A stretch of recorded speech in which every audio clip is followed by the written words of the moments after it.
Overall MLC స్థానాలు కూడా ఏదైతే జరుగుతూ ఉందో, పోటీ జరుగుతూ ఉందో, ఇందులో మామూలుగా అయితే ఎవరు తెలుగుదేశం పార్టీ పోటీ పెట్టకూడదు.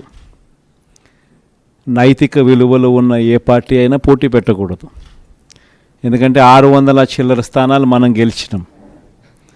వాళ్ళు గెలిచింది కేవలం 200 చిల్లర స్థానాలు వాళ్ళు గెలిచినారు. మనకు వాళ్ళకు మధ్య తేడా దాదాపుగా 387 స్థానాలు వాళ్ళకు మనకు తేడా ఉంది. గెలిచిన వాళ్ళంతా కూడా మన పార్టీ గుర్తు మీద, మన పార్టీ జెండా మీద గెలిచిన వాళ్ళు. వాళ్ళ సైడ్ అయినా అంతే, మన సైడ్ అయినా అంతే. మరి అటువంటప్పుడు మెజారిటీ లేనప్పుడు ఎవరైనా కూడా పోటీనే పెట్టకూడదు. మామూలుగా మీ జగనే ముఖ్యమంత్రి స్థానంలో ఉండి ఇటువంటి పరిస్థితి కనుక ఉంటే, వాళ్ళకే కనుక మెజారిటీ కనుక ఉంటే అసలు మనం పోటీ పెట్టుండే వాళ్ళమే కాదు. వేరే పార్టీ గుర్తు మీద గెలిచిన వాళ్ళను ప్రజలు వాళ్ళకు ఓట్లు వేసింది ఆ పార్టీ గుర్తును చూసి, ఆ పార్టీ పేరు చెప్పి, ఆ పార్టీ గుర్తును చూసి, ఆ పార్టీ తరపున వెళ్ళి ఓట్లు అడిగిన తర్వాత, గెలిచిన తర్వాత అటువంటి వాళ్ళను మనం ముఖ్యమంత్రిగా ఉన్నాం కదా, పోలీసులు మన చేతుల్లో ఉన్నారు, అధికారులు మన చేతుల్లోనే ఉన్నారు, డబ్బులు మన దగ్గర దండిగా ఉన్నాయి కాబట్టి ఆ డబ్బులు మనం ఖర్చు చేసి మనం ఎటువంటి పరిస్థితుల్లో అధర్మంగా అయినా కూడా మనం గెలిచాలి కదా అని ఆలోచన చేసి, అదే కార్యక్రమం ముఖ్యమంత్రిగా ఉన్న వ్యక్తిగా మనం చేసి ఉంటే అది ధర్మమేనా? ఇది ధర్మం కాదు. చంద్రబాబు నాయుడు నైజం మాత్రం చూపిస్తానే ఉన్నాడు. ఈరోజుకి కూడా అధర్మంగా యుద్ధం చేసే కార్యక్రమం జరుగుతూనే ఉంది. ఏ రోజైతే మనం మన క్యారెక్టర్ను అమ్ముకుంటామో, ఏ రోజైతే మనం విలువలను, విశ్వసనీయతను రెండింటినీ కూడా పక్కన పెట్టి రాజకీయాలు చేయాలని ఎప్పుడైతే మనం ఆలోచన చేస్తామో, అప్పుడు ప్రజలకు సమాధానం చెప్పడం కథ దేవుడు ఎరుగు, ఇంట్లో కూడా మనకు గౌరవం ఉండదు. ఇంట్లో కూడా మనకు గౌరవము, వాల్యూ ఉండదు అన్న సంగతి ప్రతి ఒక్కరూ కూడా గుర్తుపెట్టుకోమని కోరుతా ఉన్నా. నేనైతే నా జీవితంలో రాజకీయాలు నేను అట్టే చేశా. నేను కాంగ్రెస్ పార్టీ నుంచి బయటకు వచ్చినప్పుడు వెనక్కి తిరిగి చూస్తే నా వెనకాల ఎవరు లేరు. నేను, మా అమ్మ ఇద్దరమే బయటకు వచ్చింది. నాతో పాటు కొంతమంది ఎమ్మెల్యేలు వస్తామంటే కూడా నాతో పాటు రావాలనుకున్న ఎవరైనా కూడా రాజీనామా చేసి రావాలా అని చెప్పిన. ఈరోజు అక్కడి నుంచి మొదలు పెడితే కేవలం ఇద్దరం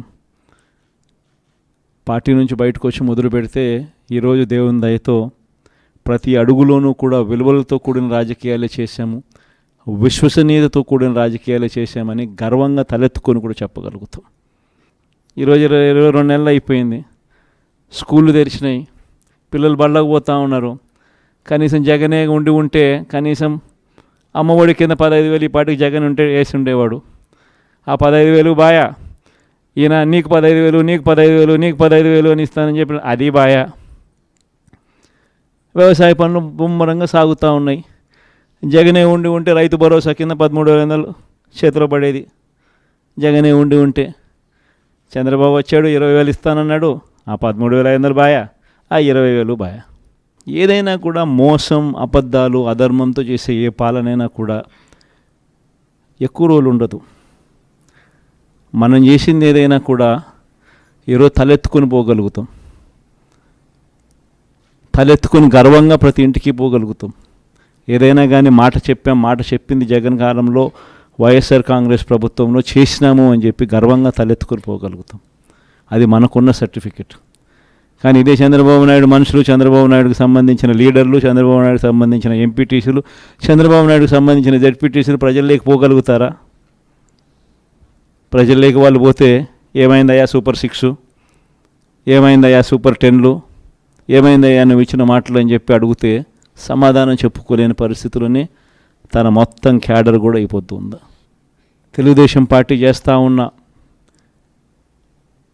ఈ కొనుగోలు కార్యక్రమాలు కానీ, ఈ ప్రలోభాలు పెట్టే కార్యక్రమాలు కానీ, వీటి ఎవ్వడికి కూడా దయచేసి లొంగకండి. నేను ఒకటి చెప్తా ఉన్నా, జగన్ పలావ్ పెట్టినాడు,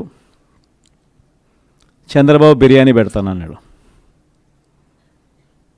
చంద్రబాబు నమ్మి ఓటేసినారు. బిర్యానీ బాయా, పలావ్ బాయా, లాస్ట్కు పస్తు పండుకోవాల్సిన పరిస్థితి. చంద్రబాబును నమ్ముకుంటే ఎక్కడైనా ప్రజలైనా అంతే, నాయకులైనా అంతే. ఇంతకుముందు మన పార్టీ నుంచి 23 మంది ఎమ్మెల్యేలను తీసుకున్నారు, 3 ఎంపీలను తీసుకున్నారు. ఆ 23 మంది ఎమ్మెల్యేలలో ఎంతమంది టికెట్లు ఇచ్చినాడు? నాకు తెలిసి 3కి. ఆ 23 మంది ఎమ్మెల్యేలను తీసుకునేటప్పుడు ఒక్కొక్కరికి ఎంత ఇస్తామన్నాడు? ఒక్కొక్కరికి 20 కోట్లు. ఇచ్చింది ఎంత? అడ్వాన్సు. దాని తర్వాత వాళ్ళు ఆ పక్క పోయిన వాళ్ళు అందరూ అన్న మీ దగ్గరికి వచ్చేస్తామన్నా మేమంతా అని చెప్పి మళ్ళీ నాకు ఫోన్ చేసినారు. ప్రజల్లో ఒకసారి జారిపోయిన తర్వాత మళ్ళీ వెనక్కి వచ్చినారంటే ప్రజల్లో ఆ రెస్పెక్ట్ పోతుంది, ఆ విలువలు పోతాయి.